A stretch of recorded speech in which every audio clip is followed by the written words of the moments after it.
Hello guys, welcome back in unseen अनदेखा। कैसे हैं आप सब? बहुत टाइम बाद मैं ये वीडियो बना रहा हूँ। ये अनसीन अनदेखा है।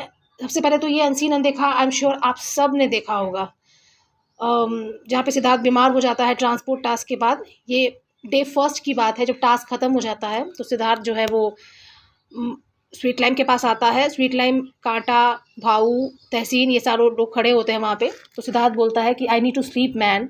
सो बेसिकली मैंने वर्ड टू वर्ड नहीं लिखा है। सिद्धार्थ जो है वो रिक्वेस्ट करता है स्वीट लाइम से कि क्या मैं कैप्टन्स रूम में सो सकता हूँ, मुझे मतलब शांति से सोना है। तो वो बोलती है कि कुल्ट ले लेना। पर सिद्धार्थ बोलता है कि नहीं, मेरे पास कुल्ट है, I am comfortable in it. So basically Siddharth उसको बोलता है और वो वहाँ पे कुछ नहीं बोलती है, क्योंकि सिद्धार्थ के सामने उसको अच्छा बनना होता है, तो वो कुछ बोलती नहीं है। तो ना वो हाँ करती है ना वो ना करती है। सो सिद्धार्थ वहाँ से फिर चला जाता है। फिर उसके बाद जो है वो कांटा को बोलती है कि सिद्धार्थ ऐसे आके सो नहीं सकता, क्योंकि वो कहीं ना कहीं वो रूम जो है वो कैप्टन को मिला है, वो एक स्पेशल पावर उसको मिली है। मुझे ये है कि कहीं ये नियम उल्लंघन ना हो जाए। तो कांटा बोलती है कि कुल्ट दे देना उसको।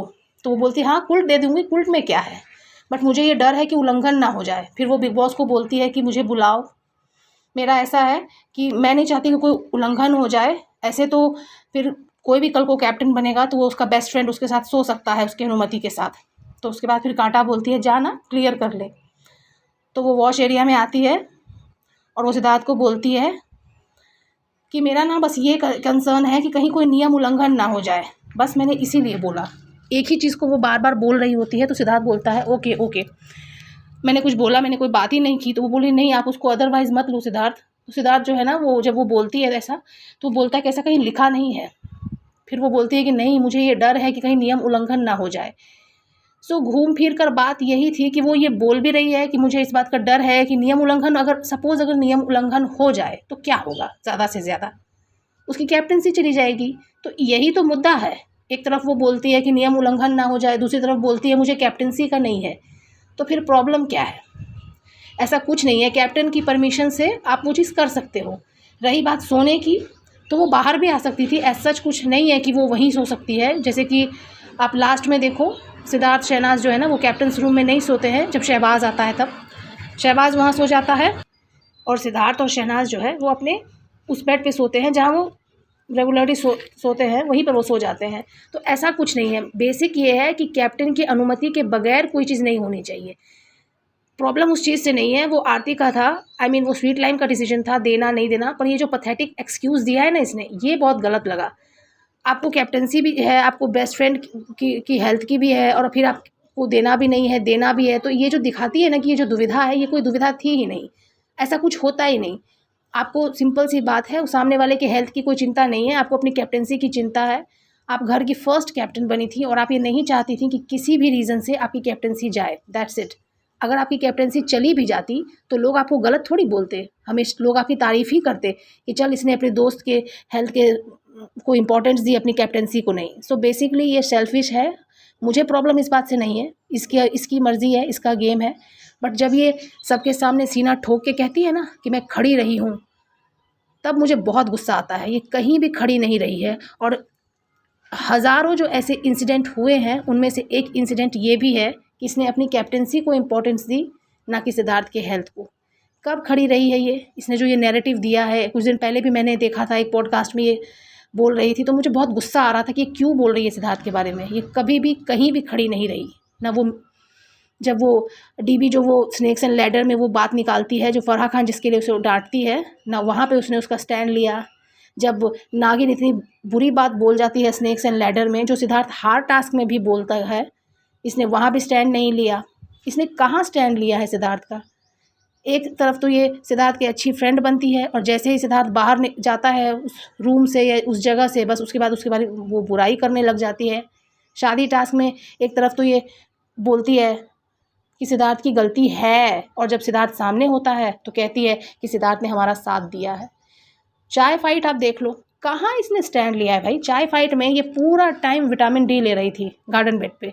एक बार भी इसने ना अपने 8 साल की दोस्त को समझाया, ना नल्ले को समझाया कि stop all this nonsense.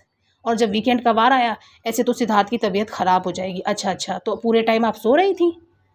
Train task में एक आ रहा है, दो दूसरा जा रहा है, दूसरा आ रहा है, तीसरा आ रहा है, चौथा आ रहा है, पांचवा, एक एक करके सब लड़ रहे थे सिद्धार्थ से, जैसे चाय फाइट में उनकी लड़ाई हो रही थी।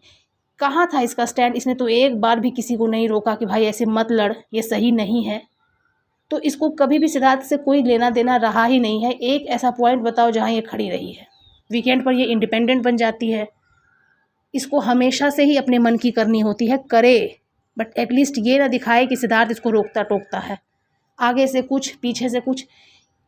इसकी गेम सबसे बुरी थी, क्योंकि बाकी लोग भी बुरे थे, लेकिन एटलीस्ट वो सामने थे, वो जितना तंग करते थे वो सामने से करते थे। लेकिन ये जो कहते हैं ना कि सुमड़ी में गुमड़ी, ये बिल्कुल वही है, पीछे से अच्छी बनती है, आगे से कुछ और, पीछे से कुछ और ये सिर्फ 2-4 पॉइंट्स हैं, मुझे तो उतने याद भी नहीं है, पर आप इसका कैरेक्टर देख लो ना। कैरेक्टर मतलब मैं इसका नेचर बोल रहा हूँ, कैरेक्टर मतलब ये नहीं कि कोई मैं इसको लिंक कर रहा हूँ किसी से। कैरेक्टर मतलब आपका नेचर, आपका व्यक्तित्व।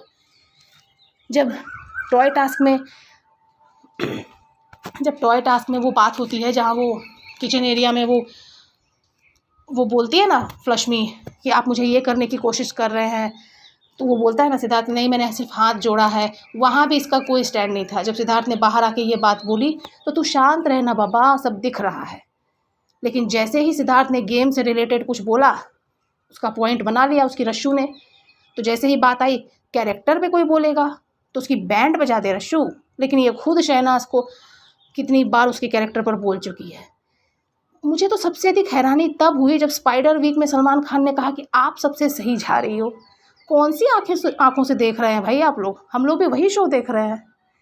और लास्ट में मोस्ट डिग्निफाइड, ऐसा क्या है जो इसने नहीं किया है? एज शेमिंग की है, बॉडी शेमिंग की है, कैरेक्टर एसेसिनेशन किया है, धोखा दिया है, पूरे घर में इन्वॉल्व होकर गेम खेला है, और बाद में ये दिखाया है कि जस्ट बिकॉज सिद्धार्थ के डोमिनेटिंग नेचर की वजह से, उसके इस तरह के रूड बिहेवियर की वजह से मैं अब इंडिविजुअल हो गई हूँ, इंडिपेंडेंट हो गई हूँ।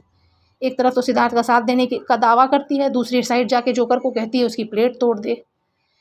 मैं ना ठीक से कलेक्ट नहीं कर पाया, नहीं तो अगर आप बिग बॉस देखेंगे ना, सबसे वाहियात गेम इसी का था।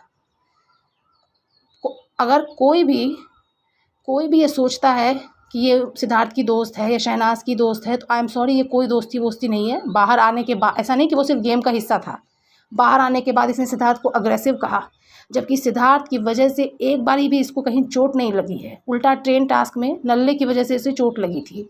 अब लगी भी थी या नहीं पता नहीं, कि ड्रामा था वो भी नहीं पता। शहनाज को ये फेक बोलती है। आज ये भले 4 आंसू बहा लेती है और अपने आप को दोस्ती का दावा भरती है, बट ये दोस्त है नहीं, मुझे नहीं लगता। सो प्लीज़ कोई भी इसके रिलेटेड पोस्ट आप लोग लाइक मत करिए। ये सिर्फ इंगेजमेंट या फॉलोअर्स वाला चक्कर है। मुझे नहीं पता, अब तो मैं देखता भी नहीं हूँ कि ये करती भी है या नहीं, पर अगर कभी करती है या बात भी करती है, फुल ऑन बैशिंग कीजिए, ये इस लायक है। क्योंकि सबसे ज़्यादा हेट अगर किसी को मिलता है सोशल मीडिया पे तो सिद्धार्थ को, अननेसेसरी। उसको तो अभी भी हेट मिल रहा है, और ये लोग आसानी से अपना गेम खेल के बड़े सस्ते में छूट गए। लेकिन हम फैंस हैं, हमने सब कुछ आगे का पीछे का देखा है, हमें पता है कौन कैसा है। तो अगर कभी मौका मिला या मिलता है तो प्लीज़ इसकी बैशिंग में कोई कमी नहीं होनी चाहिए, क्योंकि ये इस लायक है। थैंक यू सो मच, मिलते हैं नेक्स्ट वीडियो में।